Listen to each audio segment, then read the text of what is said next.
बिस्मिल्लाहिर्रहमानिर्रहीम। आज का हमारा चैप्टर 21 का दूसरा लेक्चर है द सेल साइकिल का, जिसमें हम आज जो पढ़ेंगे that was about the M phase. यानी हमने कल जो पढ़ा था इंटरफेज और एम फेज, उसमें एम फेज में पहली डिवीजन हम आज पढ़ेंगे दैट इज द माइटोसिस। एक दूसरी डिवीजन भी होती है जिसको मियोसिस कहते हैं, वो इंशाल्लाह अगले लेक्चर्स में आ जाएगी।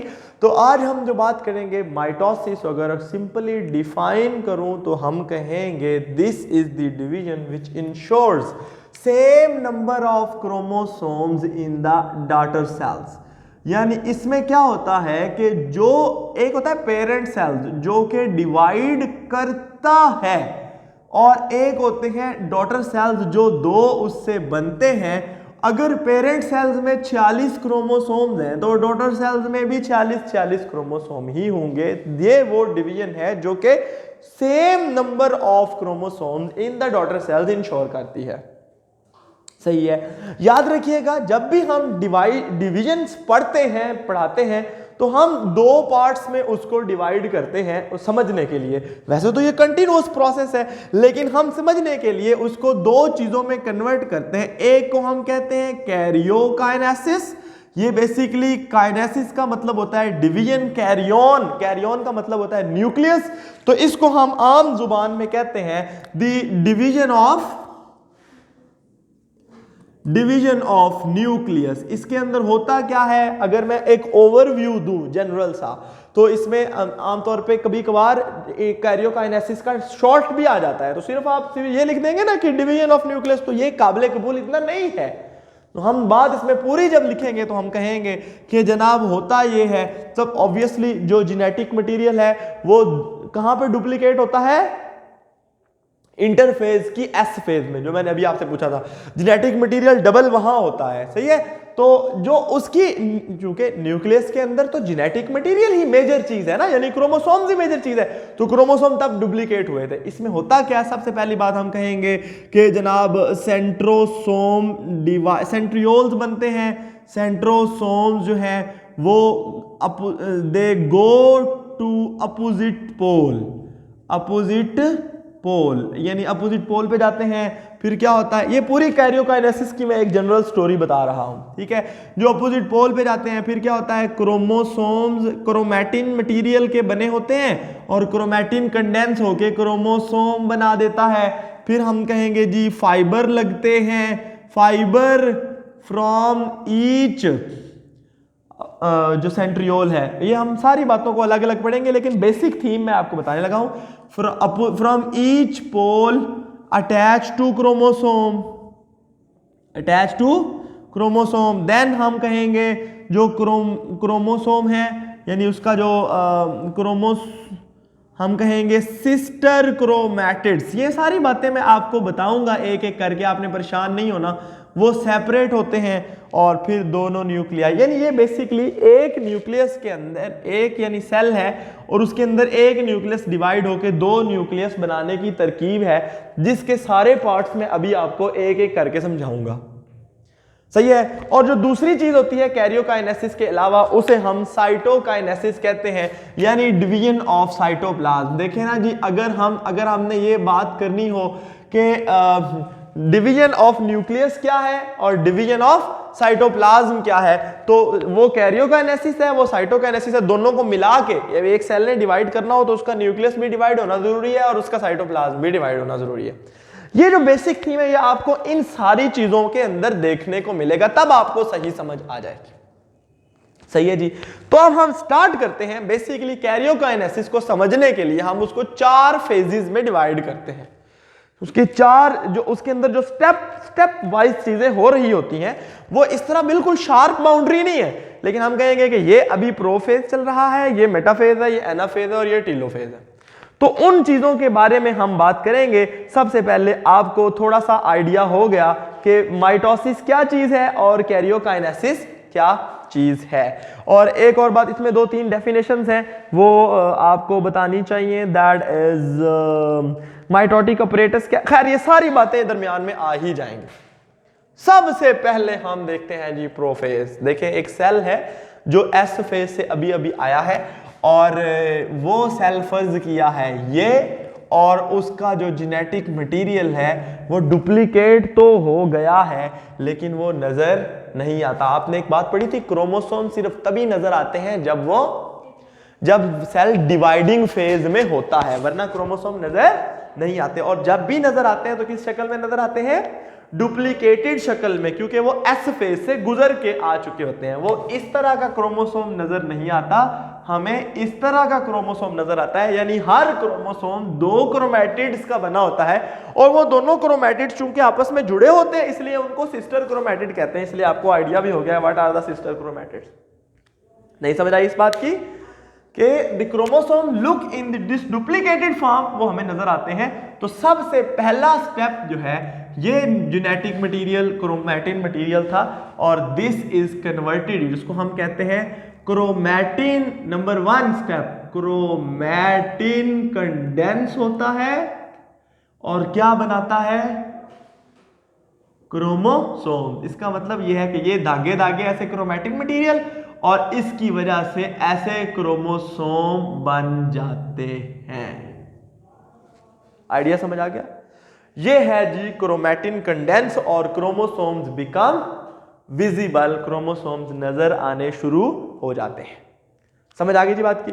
अच्छा, एक बात आपने और याद रखनी है, सेंट्रोसोम कुछ केसेस के अंदर सेंट्रोसोम क्या होता है मैं आपको आइडिया दे देता हूं। अगर आप देखें, मैं वो रफ अमल थोड़ा सा यहां कर देता हूं।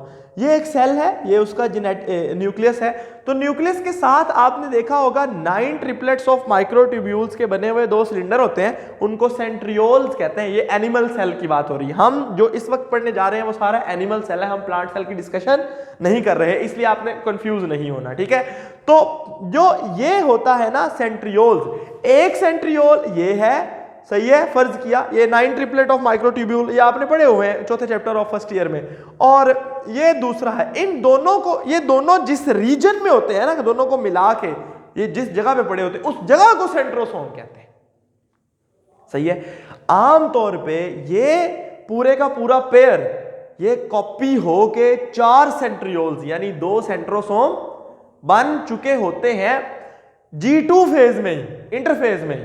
लेकिन समझ आइए ना, कल वो याद आया ना, वहां लिखा था कि सेंट्रियोल्स डिवाइड कर जाते हैं but still they are present in the same centrosome. मतलब ये यहां पे 2 और ये यहां पे 2 और बन गए हैं, पर ये 4 बन गए पर हैं अभी ये एक ही जगह पे पड़े हुए, यानी 2 पेयर हैं लेकिन पड़े एक जगह पे। यानी टोटल 4 सेंट्रियोल्स हैं but they are still present in the same centrosome. तो यहां पे क्या होगा, प्रोफेज 1 में सेंट्रोसोम डिवाइड करेगा एंड 2-2 पेयर उधर उधर निकल लेंगे। समझ आ गई बात की? ये देखें, इसका क्या मतलब है कि दूसरा पॉइंट अगर मैं आपके सामने बनाऊं तो अगर आप गौर करें तो असल में ना याद रखिएगा, प्रोफेज कोई एक खास डायग्राम नहीं होगी, उसकी मुख्तलिफ फेजेस होगी, early prophase, middle prophase, late prophase. तो अगर आप गौर करें तो अगर मैं इससे नीचे आता जाऊं, प्रोफेज समझाता जाऊं, तो यहां पे उस सेल के साथ क्या हुआ है कि उसके क्रोमोसोम्स नजर आने शुरू हो गए। फर्ज किया उसमें मैं आसानी के लिए 4 क्रोमोसोम बना देता हूं, सही है, और उसके चारों नजर आने शुरू हो गए हैं। देखा, समझ आ गई जी पहला पॉइंट। दूसरा पॉइंट क्या है कि वो जो सेंट्रियोल तो पहले ही डिवाइड कर चुके हैं but they are present in the same centrosome, but now centrosome divides and 2 daughter centrosomes are form, या आप ये कहेंगे the centrosome divide and centrioles start going to the opposite poles, ठीक है। तो क्या होगा, नंबर 2, सेंट्रोसोम डिवाइड्स, यानी इसका मतलब ये है कि ये जो मैं ब्लैक कलर से बना रहा हूं ये पहला पेयर और ये दूसरा पेयर, और ये इधर जाना शुरू हो जाएगा और ये इधर जाना शुरू हो जाएगा। अब पहले ये इकट्ठे थे चारों, है ना जी, अब ये अलग अलग चले गए। दी सेंट्रोसोम डिवाइड्स एंड, आप पूरा लिख सकते हैं, and centrioles start going to opposite poles, वो पहुंच जाते हैं। अच्छा, एक अगली बात और भी, जब ये पहुंच रहे होते हैं, पहुंच जाते हैं या पहुंच रहे होते, उस वक्त इनसे 3 तरह के धागे निकलते हैं। ये भी इंपॉर्टेंट बात है, सही है। तो वो जो 3 तरह के धागे निकलते हैं ना, उनको फर्ज किया मैं ग्रीन और रेड और ब्लू बना दूंगा। सही है, तो वो क्या है, यानी अब वो तीसरा पॉइंट अभी मैं आपके सामने बनाना चाहता हूं, वो क्या है, द फाइबर्स यानी धागे, दे ओरिजिनेट फ्रॉम सेंट्रियोल्स या सेंट्रोसोम्स, इनसे धागे निकलना शुरू हो जाते हैं। याद रखिएगा ये सेंट्रियोल्स किस चीज के बने होते हैं, ये खुद ट्यूबुलिन माइक्रोट्यूब्यूल्स के बने होते हैं। याद है ना, 9 triplets of microtubules arranged at right angle to each other near the nuclear envelope, ये इनकी डेफिनेशन है, फर्स्ट ईयर में पढ़ी हुई और 9th क्लास के चौथे चैप्टर में भी, फर्स्ट ईयर के चौथे चैप्टर में भी। तो ये जो सेंट्रोसोम यानी इनसे धागे कैसे निकलते हैं, ये ट्यूबुलिन प्रोटीन है ना, ये खुद आगे अपने साथ जोड़, जिस तरह आप ये समझे एक पाइप, फिर पाइप के साथ अगला पाइप जोड़ के उसको आगे करें, फिर और पीछे, यानी समझ रहे हैं जिस तरह वो धागा बुनती है, जिस तरह वो मकड़ी जाला बुनती है।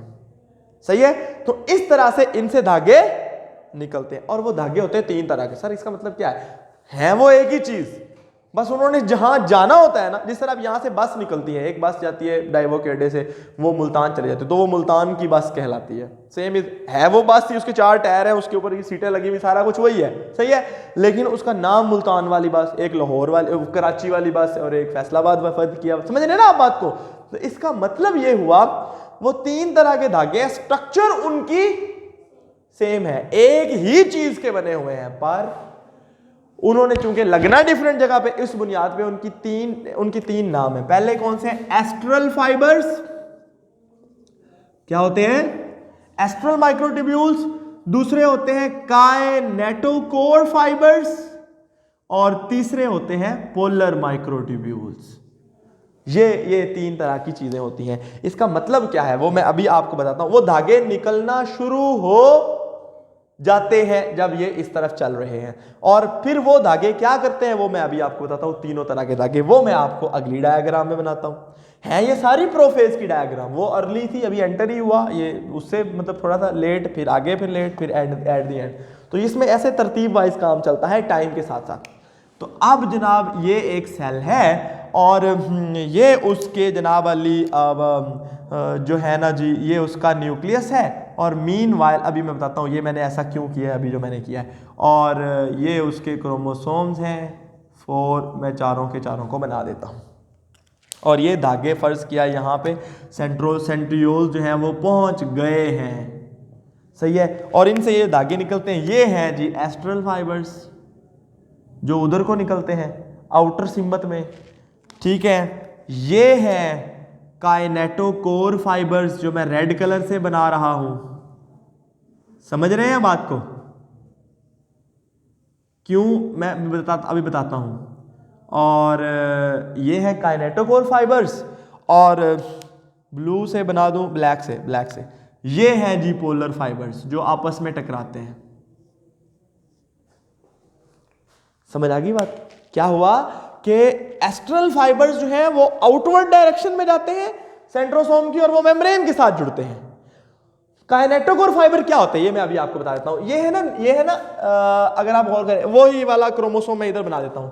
ये एक क्रोमैटिड है, ये एक दूसरा क्रोमैटिड है, दोनों को मिला के क्या कहते हैं, एक क्रोमोसोम है।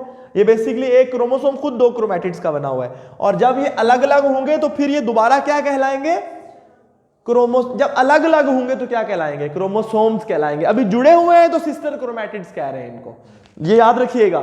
ये वाला एक क्रोमोसोम है, ये भी एक क्रोमोसोम है, लेकिन इस क्रोमोसोम के अंदर कितने क्रोमैटिड है, 2। इसके अंदर कितने क्रोमैटिड है, 1। जब ये सेपरेट होंगे तो फिर ये दोबारा क्रोमोसोम्स कहलाएंगे, क्रोमैटिड्स नहीं कहलाएंगे। और ये चूंकि जुड़े हुए हैं, जिस पॉइंट पे ये जुड़े होते हैं ना, उस पॉइंट को कहते हैं सेंट्रोमियर। क्या कहते हैं, सेंट्रोमियर। और उस सेंट्रोमियर के ऊपर एक खास चीज होती है जिसके ऊपर आके कोई फाइबर लग सकता है, उस फाइबर उस एरिया को काइनेटोकोर कहते हैं, और जो फाइबर उस पे जाके लगता है उसे काइनेटोकोर फाइबर कहते हैं। समझ आ गई बात की।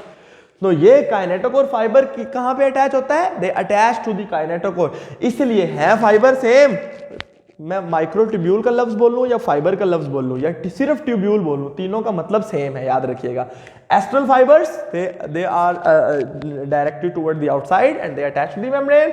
Kinetochore fibers, they are attached to the kinetochore area of the chromosome, and this what is this polar microtubule, they interdigitate with each other, यानी ये इधर के उधर वालों के साथ और उधर के उधर वालों के साथ जुड़ जाते हैं, ब्लैक वाले। मीनवाइल ये जब काम हो रहा होता है तो इस दौरान ये जो न्यूक्लियर इन्वेलप है ना सेल की, वो टूटना शुरू हो जाती है, ठीक है, न्यूक्लियस, इसलिए मैंने वो काटी थी, सही है।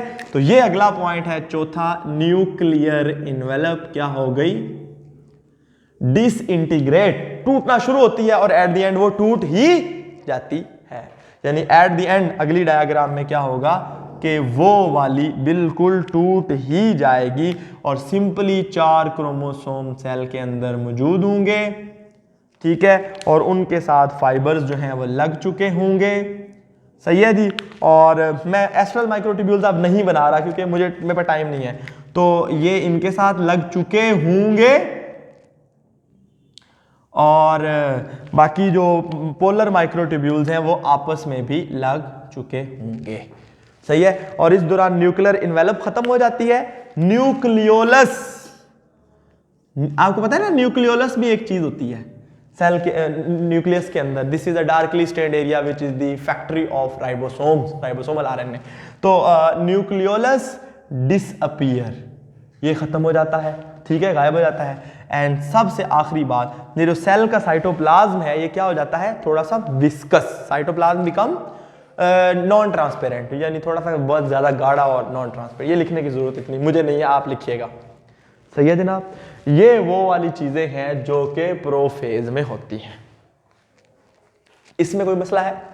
अच्छा, अब क्या होता है, अगला काम बड़ा आसान है, वो ये है कि ये जो फाइबर है ना ये रीअरेंज करते हैं। क्या करते हैं? रीअरेंज। याद रखिएगा ये एक सेल है, मैं लिख देता हूं दी फाइबर्स, अब उसके अंदर आप लिख सकते हैं kinetochore fibres and polar fibres या पोलर माइक्रोट्यूब्यूल्स या काइनेटोकोर माइक्रोट्यूब्यूल। दे रीअरेंज, वो इस तरह से मूव करते हैं जैसे आप रस्सियों को ऐसे इस तरह मूव कराएं कि ऐसे कि जो भी चीज आपकी है वो सेल के दरमियान में आके खड़ी हो जाए। समझ आएगी बात की? तो होता क्या है कि ये जो वो सेल था और इस सेल के ये वो धागे थे, तो वो धागे कुछ इस तरह से अरेंज हुए हैं, उन्होंने रस्सियों, कोई रस्सी बड़ी की, कोई खींची, कोई बराबर करके, तो सारे के सारे क्रोमोसोम्स को एक लाइन के अंदर, जो ऐसी लाइन जो सेल को 2 पार्ट्स में बराबर तकसीम करे, उसे इक्वेटर या इक्वेटोरियल लाइन कहते हैं, सही है। वो लाइन के ऊपर सारे के सारे क्रोमोसोम आके तो क्या हो जाते हैं, अरेंज्ड। समझ आ गई? सही है। तो अब आप पूरा लिखेंगे इसमें, और पोलर फाइबर्स, ये काइनेटोकोर फाइबर ये देखें, ठीक है, इधर भी लग गया, इधर भी लग गया, इधर भी, इधर, यानी एक क्रोमोसोम को दोनों साइडों से एक काइनेटोकोर फाइबर आके लगता है। और ये देखें आप, सही है जी। और अब याद रखिएगा ये जो चीज बनी थी ना, ऐसे मटेरियल सा, ऐसे अरेंजमेंट सा बना था, इसको माइटोटिक अपरेटस या माइटोटिक स्पिंडल या माइटोटिक प्लेट भी कहते हैं। और इसको अब हम, चूंकि बड़ी अरेंजमेंट से साफ सुथरी हुई, अब इसी माइटोटिक अपरेटस का या माइटोटिक स्पिंडल का या स्पिंडल का नाम क्या बन जाएगा? मेटाफेज प्लेट, क्योंकि अब ये अरेंज्ड है। समझ आ गई? आप कुछ लोगों को ना ये कंफ्यूजन हो जाती है कि ये चीजें क्यों, मतलब कहीं जगह पे माइटोटिक प्लेट लिखा हुआ है, कहीं जगह पे स्पिंडल लिखा हुआ है, कहीं जगह पे माइटोटिक स्पिंडल लिखा हुआ है, कहीं जगह सिर्फ स्पिंडल लिखा हुआ है, कहीं जगह माइटोटिक अपरेटस लिखा हुआ है। ये सारी बातें सेम है। अपरेटस से मुराद ये चीजें हैं, प्लेट से मुराद या स्पिंडल से मुराद इनकी अरेंजमेंट है, इसलिए समझ रहे हैं ना। तो ये सारे का सारा माइटोटिक, माइटोसिस का अपरेटस है जो कि एक स्पिंडल की शक्ल में यहां अरेंज हुआ है। तो जिसको हम, अच्छा, इन फाइबर्स को स्पिंडल फाइबर भी कहते हैं, ये भी याद रखिएगा, क्योंकि ये स्पिंडल बनाते हैं। तो मैंने कहा ये सारी चीजें सेम है एक तरह से। तो अब आप देखें जी, अब क्या हुआ, दी काइनेटो, अब लिखेंगे kinetochore fibres and polar microtubule rearrange. And दूसरा काम क्या हुआ, मैं लिख देता हूं, क्रोमोसोम्स, कितना टाइम रह गया लड़के देखिए, become arranged in the centre of the cell along the line of equator। 12 minute रह गए, ठीक है। तो along the line of equator ये जो है वो ये क्रोमोसोम्स अरेंज हो गए। और अब आप लिखेंगे एक्स्ट्रा कि हर एक क्रोमोसोम को दोनों साइडों से एक फाइबर, यानी 1 क्रोमोसोम आप लिखेंगे, each chromosome receives the kinetochore fiber from both the poles, both the ends। and the last thing important, ये जो प्लेट बनी है, this is called metaphase plate is formed। वो नीचे लिख लीजिएगा, metaphase plate is formed। Arrangement समझ आ गई? इसमें कोई चीज रहती तो नहीं है? काइनेटोकोर, मेटाफेज प्लेट, जनाब, ठीक है, बातें यही हैं तकरीबन। आप पढ़ेंगे तो आपको तकरीबन सारा कुछ समझ आ जाएगा। अब आते हैं एनाफेज के ऊपर और टेलोफेज में। सबसे एनाफेज के लिए थोड़ी सी जगह ज्यादा चाहिए, तो आप यहाँ पे टेलोफेज को, ये टेलोफेज बड़ी आसान है, इसके अंदर मैं आपको बता देता हूँ चीजें, तो वो क्या है फिर हम 10 मिनट में वो पढ़ेंगे। एनाफेज क्या होती है बेटा कि अब ये असल में है डिवीजन। ये वो फेज है जिसमें क्रोमोसोम्स टूटने हैं, अलग अलग हो जाना है काम, और दो सेल्स नेक्स्ट फ्यूचर में बनेंगे, उन दोनों सेल्स को जो क्रोमोसोम्स के सेट मिलने हैं वो यहां पे बनते हैं। और यहां पे जो क्रोमोसोम्स के सेट अगर बराबर डिवीजन हो जाए तो उन सेल्स में बराबर सेल्स क्रोमोसोम डिवाइड हो जाएंगे। तो इसको बेसिकली हम क्या कहते हैं? एनाफेज।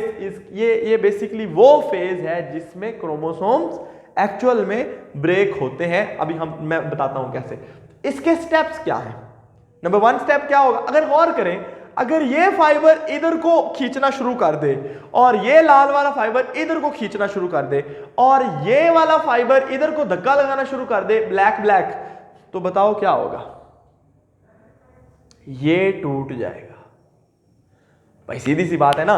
अगर देखे ना जी, अगर मैंने एक बंदे का हाथ यहां पकड़ा हुआ है और मैंने उसका हाथ, ये वाला हाथ खींच रहा हूं, ये कौन सा फाइबर है? ये फाइबर है रेड वाला, यानी काइनेटोकोर, और ऊपर वाले से धक्का लगा रहा हूं उसको ही है, उसके दूसरे हाथ को, तो वो है पोलर माइक्रोट्यूब्यूल काले रंग का। वो धक्का लगा रहा हूं, ये खींच रहा हूं, तो डबल फोर्स की वजह से क्या हो जाएगा? ये टूट जाएगा। सही है। इसको हम आम जुबान में क्या लिखते हैं, जो मैं आपको फ्रेजिंग करूंगा, बाकी किताब के अंदर सारा कुछ दिया हुआ है। सबसे पहली बात क्या होती है जनाब कि काइनेटोकोर फाइबर शॉर्ट होते हैं, यानी वो शॉर्टन होते हैं, टूटना, इधर उधर को खींचना शुरू करते हैं। जो पोलर फाइबर्स हैं या पोलर माइक्रोट्यूब्यूल्स हैं या पोलर स्पिंडल फाइबर, कुछ भी, दे इलोंगेट, ये धक्का लगाते हैं, लंबे होते हैं तो एक दूसरे को धक्का लगाते हैं, जिसकी वजह से क्या होता है? Due to this force the centromere क्या हो जाता है? ब्रेक। सिस्टर क्रोमैटिड्स क्या हो जाते हैं?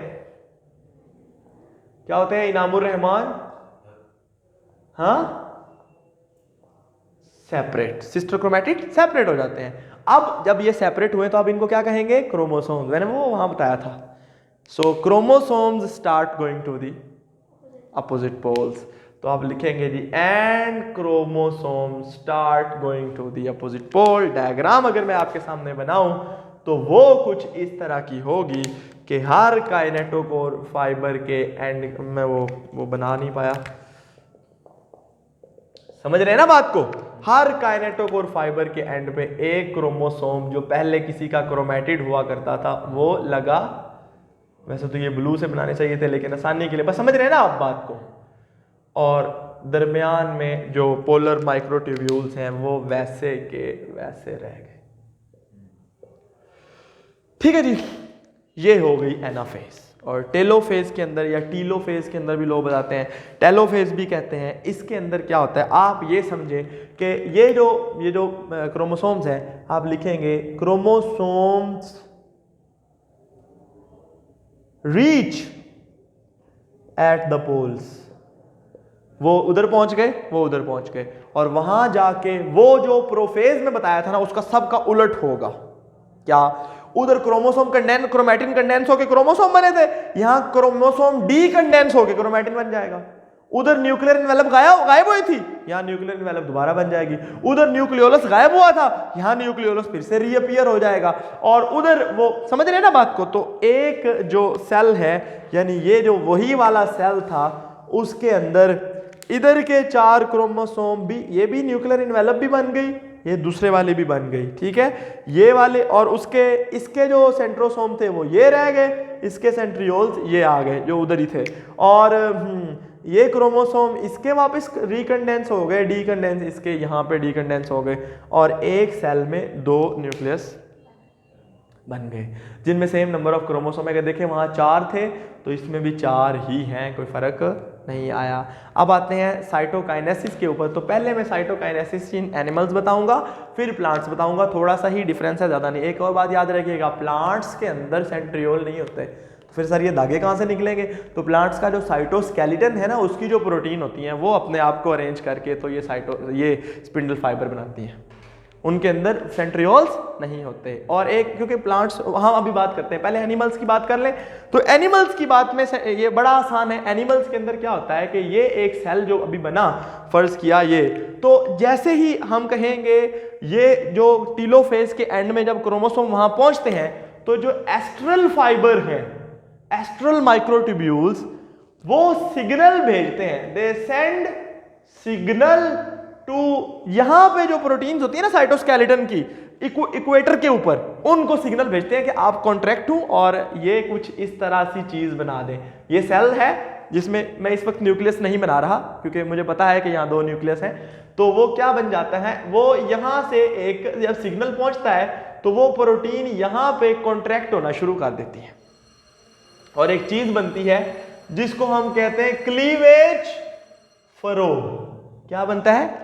अब इस पूरे स्टेप को मैं डिफाइन करूं तो astral microtubule send signals, astral microtubule when the chromosome reach at the opposite poles, astral microtubule send signal to the protein which are present in the center of the cell यानी equatorial plate के ऊपर, those protein यानी दो cytoskeletal elements, जो भी cytoskeleton पता है ना सेल के अंदर वो होता है, तो cytoskeletal elements contract making a depression in the centre of the cell, that depression is called cleavage furrow.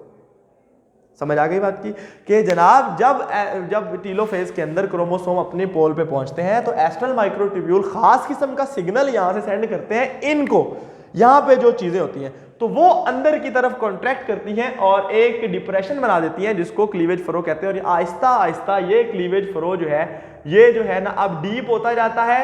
और जब मैं ये मार्कर दूसरे वाला यूज अब नहीं कर रहा, तो इससे जो 2 अलग अलग सेल्स बन जाते हैं। एनिमल्स के अंदर तो ये बड़ा ही आसान मैकेनिज्म है। प्लांट्स के अंदर इसकी थोड़ी सी डिफरेंशिएशन, क्योंकि प्लांट के अंदर होती है सेल वॉल, और प्लांट सेल जो है ना वो बकायदा जो है वो, अगर उसके अंदर ये 2 न्यूक्लियाई बन तो गए हैं, लेकिन प्लांट सेल दरमियान से, अब फर्ज किया ये उसकी मेम्ब्रेन है, प्लाज्मा मेम्ब्रेन, ठीक है, और ये जो है वो प्लांट सेल की सेल वॉल है, ठीक है। तो प्लांट सेल डिवाइड इतनी जल्दी से नहीं होता। उसमें क्या होता है फिर प्लांट सेल में क्या होता है कि ये उसकी मेम्ब्रेन है, 2 न्यूक्लियस तो बन गए।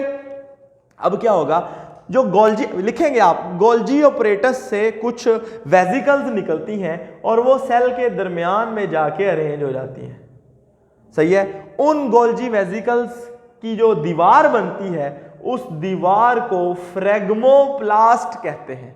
फिर ये मेम्ब्रेन, ये जो वेसिकल्स हैं ये आपस में फ्यूज हो जाती हैं और ये क्या बनाती हैं, अंदर वाले सेल की मेम्ब्रेन, 2 सेल्स की मेम्ब्रेन ये आपस में फ्यूज होकर बना देती हैं।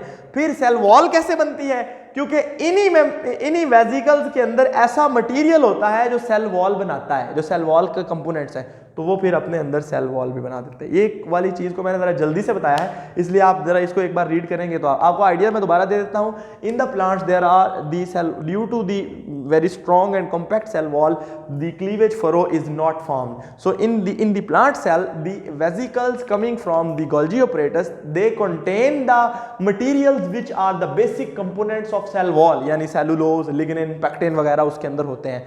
तो ये these vesicles they become arranged in the center of the cell and they make a wall in the center of the cell. That wall is called phlegmoplast. Slowly these vesicles fuse with each other, forming the membranes of the 2 adjacent cells. and then they release the material which is responsible for the synthesis of cell wall in between them. तो एक cell wall is synthesised in between the cell, तो plant cell वहीं खड़ा खड़ा ही दो में divide हो जाता है। यहाँ तक आपको उम्मीद है समझ आया होगा। आपसे मुलाकात होगी इंशाल्लाह कल। इजाजत दीजिए, अल्लाह।